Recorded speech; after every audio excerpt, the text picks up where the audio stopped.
नमस्कार दोस्तों, मैं अवनीश कुमार। आप देख रहे हैं भारत की बात 24। दोस्तों, वक्फ बिल जब से संसद से पास हुआ है तब से पूरे देश में इसका विरोध देखने को मिल रहा है। लेकिन बात कर रहे हैं आज हम पश्चिम बंगाल की, जहां पर इस वक्फ बिल के विरोध में प्रदर्शन हिंसा में बदल गया है। दोस्तों, ये बहुत चिंताजनक और निंदनीय खबर है कि हिंदू अपने ही देश में आज सुरक्षित नहीं है। अगर बात करें ममता बनर्जी की, तो ममता बनर्जी ने एक सभा को संबोधित किया और सभा में सिर्फ उन्हें मुसलमानों का ही दर्द नजर आ रहा है और वो सिर्फ उन्हीं के बारे में बात कर रही है और सरकार से बोल रही है कि इस बिल को वापस लें। लेकिन लाखों हिंदू लोग इस बिल से जो प्रभावित हो रहे हैं, आपको दोस्तों पता ही होगा, मुर्शिदाबाद में कई हिंदुओं की हत्या भी कर दी गई, लेकिन ममता बनर्जी ने उनके बारे में एक शब्द नहीं बोला। उल्टा राजनीति करती हुई नजर आई, कहीं बीजेपी, कहीं कांग्रेस, कहीं बीजेपी। लेकिन जो हिंदू बेघर हो गए हैं और जिन हिंदुओं की हत्या कर दी गई है, उनके बारे में ममता बनर्जी के मुंह से एक शब्द नहीं निकला।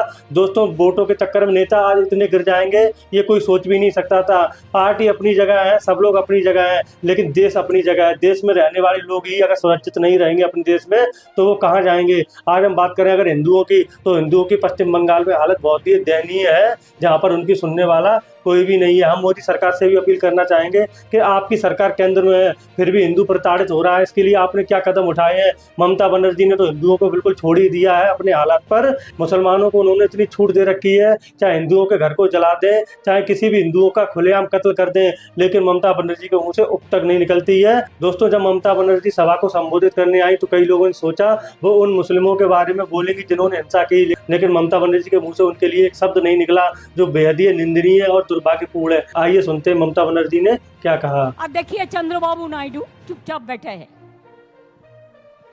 आप लोग तो उनको भी वोट देता है, देना चाहिए, मैं तो ऐतराज नहीं करती हूँ।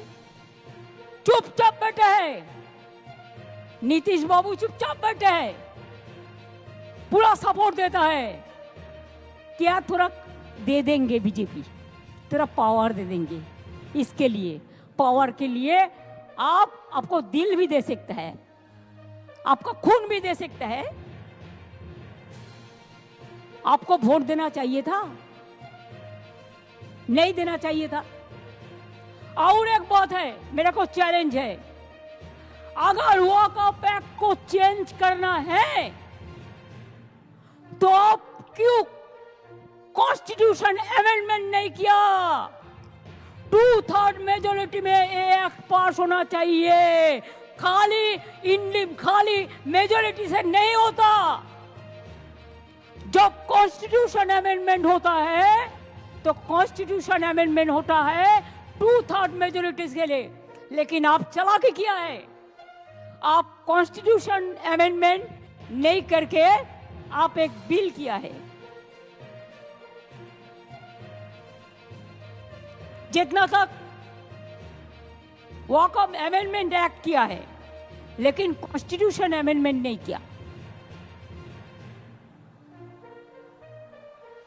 कि कॉन्स्टिट्यूशन अमेंडमेंट करते आपको 2/3 मेजोरिटी का जरूरत था।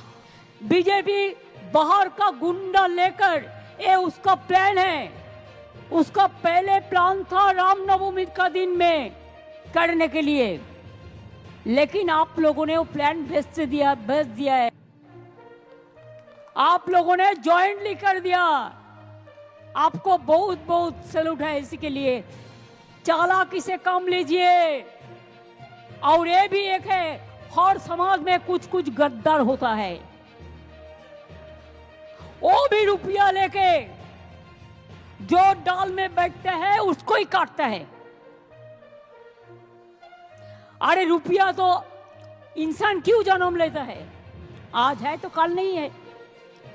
हम जब जन्म लेता है खाली आता है, खाली हाथ में।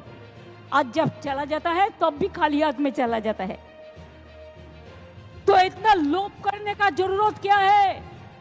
आप क्यों रोजा मनाते हैं?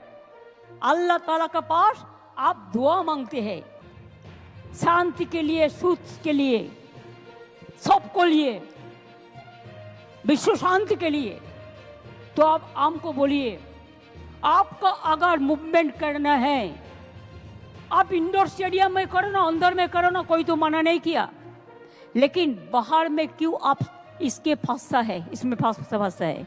दोस्तों आपने ममता बनर्जी को सुना ही होगा, उन्होंने बंगाल की हिंसा को लेकर बीजेपी को जिम्मेदार ठहराया है। लेकिन मैं आज यही सवाल पूछता हूं ममता बनर्जी से, जो आम लोगों की हत्या की गई है और जो लोग पलायन कर चुके हैं उनके बारे में कौन सोचेगा। आप लोग खूब राजनीति करिए, मोदी आप पर अटैक करे, आप मोदी पर करिए, लेकिन जो आम लोग हैं जो इस देश में रह रहे हैं उनकी देखभाल, उनकी सुरक्षा की जिम्मेदारी आखिर किसकी है। ममता बनर्जी सरकार ने उनके बारे में एक शब्द नहीं कहा, जो आज बेघर हो गए हैं और जिनका खुलेआम कत्ल कर दिया गया है। दोस्तों इस पूरे मुद्दे पर आपकी क्या राय है, कमेंट बॉक्स में कमेंट करके जरूर बताएं।